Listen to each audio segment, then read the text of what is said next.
જો તમે પણ ખરતા વાળની સમસ્યાથી કંટાળી ગયા હોય તો એકવાર આ 18 જડીબુટ્ટીઓથી બનેલો આયુર્વેદિક હેર ઓઇલ જરૂરથી બનાવજો. આ વાળને કુદરતી રીતે પોષણ આપશે, વાળને મજબૂત બનાવશે, ઘાટા અને ચમકદાર બનાવશે. નાની ઉંમરમાં થતા સફેદ વાળને પણ આ હેર ઓઇલ અટકાવશે. 100% અસરકારક હેર ઓઇલ બનીને તૈયાર થશે. તો ચાલો તેલ બનાવવાનું શરૂ કરીએ. તો જેના માટે સૌથી પહેલાં એક નાના મિક્સર જારમાં 1 ચમચી રોઝમેરી ઉમેરશું. રોઝમેરી વાળના વિકાસમાં મદદ કરે છે. 1 ચમચી કલોંજી ઉમેરશું. કલોંજી આપણા સફેદ વાળને કાળા કરી અને વાળને ભરાવદાર બનાવે છે. 1 ચમચી મેથી ઉમેરશું. મેથી વાળના મૂળને મજબૂત બનાવે છે. 5 નંગ બદામ ઉમેરશું.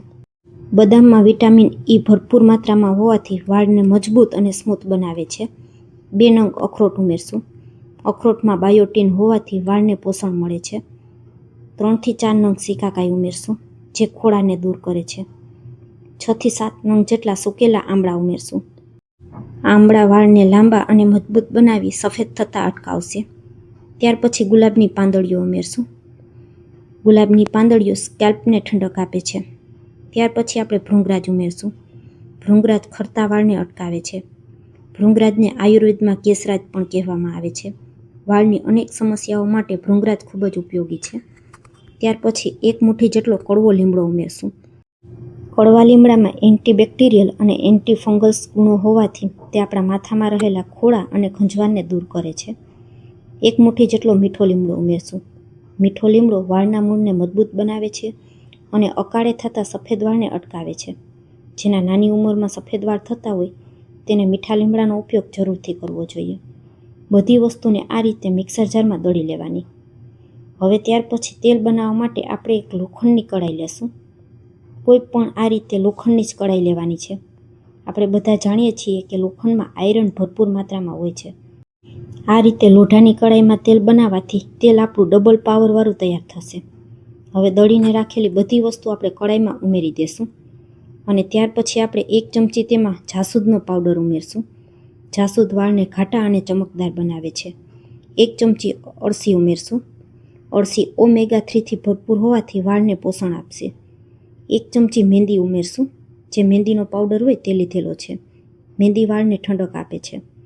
ત્યાર પછી આપણે ડુંગળી ઉમેરશું. એક ડુંગળીને આ રીતે મેં નાના ટુકડા કરીને લઈ લીધા છે.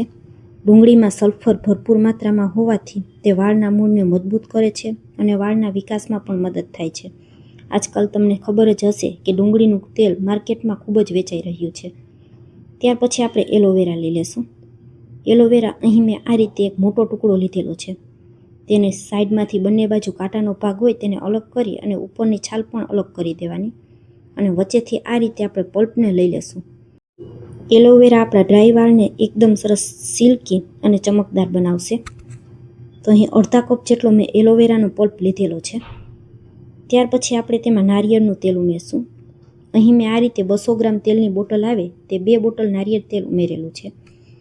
સૌથી બેસ્ટમાં બેસ્ટ કોઈ વાળ માટે તેલ હોય તો એ નાળિયેરનું તેલ છે. નાળિયેરનું તેલ વાળને ઊંડે સુધી પોષણ આપે છે. તો બને ત્યાં સુધી આ રીતે નાળિયેર તેલનો જ ઉપયોગ કરવાનો. આમાં કોઈ પણ જાતના કેમિકલ કે કલરનો ઉપયોગ કરેલો હોતો નથી. હવે ચમચાથી હલાવી અને બધી વસ્તુને મિક્સ કરી દેશું. બધું એકબીજા સાથે સરસ મિક્સ થઈ જાય એટલે હવે આપણે આ કડાઈને ગેસ ઉપર ગરમ કરવા માટે રાખી દેશું. શરૂઆતમાં 2 થી 3 મિનિટ સુધી આપણે ગેસની ફ્લેમને હાઈ રાખશું. તેલ થોડું ઉકળવા લાગે ત્યાર પછી આપણે ગેસની ફ્લેમને સ્લો કરી દેવાની. તો હવે તમે જોઈ શકશો મેં કડાઈને ગેસ ઉપર રાખી દીધી છે અને ધીરે ધીરે થઈ અને તેલ ઉકળવા લાગ્યું છે. ફક્ત 2 થી 3 મિનિટ સુધી જ આપણે ગેસની ફ્લેમને હાઈ રાખવાની. તેલ અને બધી વસ્તુ ગરમ થઈ જાય ત્યાં સુધી. તો હવે તમે જોઈ શકશો તેલમાં એકદમ સરસ ઉભરો આવી ગયો છે.